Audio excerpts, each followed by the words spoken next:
ପ୍ରେମରେ ଅସଫଳ ହୋଇ ଯୁବତୀଙ୍କୁ ପେଟ୍ରୋଲ ଢାଳି ଜାଳିଦେବା ଘଟଣାରେ ରାଉରକେଲା ପୁଲିସ ଅଭିଯୁକ୍ତ ରଜତ କିରୋଙ୍କୁ ଗିରଫ କରି କୋର୍ଟ ଚାଲାଣ କରିଛି।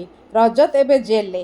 ଏସ୍ପିଙ୍କ ନିର୍ଦ୍ଦେଶକ୍ରମେ ଗଠିତ ଟିମ୍ ଅଭିଯୁକ୍ତକୁ ଲାଠିକଟା ଅଞ୍ଚଳରୁ ଗିରଫ କରିଥିଲା।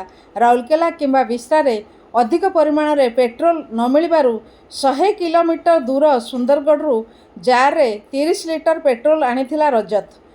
ରାଗ ବ୍ରହ୍ମଚଣ୍ଡାଳ ଭଳି ରଜତ ଶୁକ୍ରବାର ରାତିରେ ଯୁବତୀ ଶୋଇଥିବା ଘରେ ପେଟ୍ରୋଲ ଢାଳି ନିଆଁ ଲଗାଇ ଦେଇଥିଲା। ଯୁବତୀ ଗୁରୁତର ଭାବେ ପୋଡ଼ିଯାଇଥିବା ବେଳେ ତାଙ୍କ ଘର ସମ୍ପୂର୍ଣ୍ଣ ପୋଡ଼ିଯାଇଥିଲା। ପରିବାର ଲୋକେ ଯୁବତୀଙ୍କୁ ରାଉରକେଲା ସରକାରୀ ହସ୍ପିଟାଲ ଆଣିଥିଲେ। ମାତ୍ର ସେଠାରେ ତାଙ୍କୁ ବୁର୍ଲା ରେଫର କରାଯାଇଥିଲା।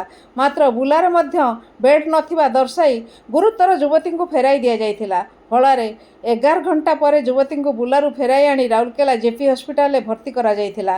ଏବେ ତାଙ୍କ ସ୍ୱାସ୍ଥ୍ୟାବସ୍ଥା ସଙ୍କଟାପନ୍ନ ଅଛି।